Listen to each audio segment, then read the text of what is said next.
اتاس کارونه هم د جنگ په میدان کې هم د سولې په میدان کې موږ ته واقعا د افتخار وړ دي. زه تاسو ټولو باندې نازېږم.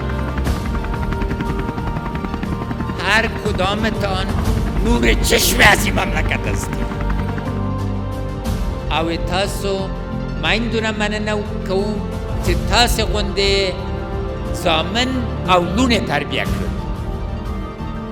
افتخار میکنم زن.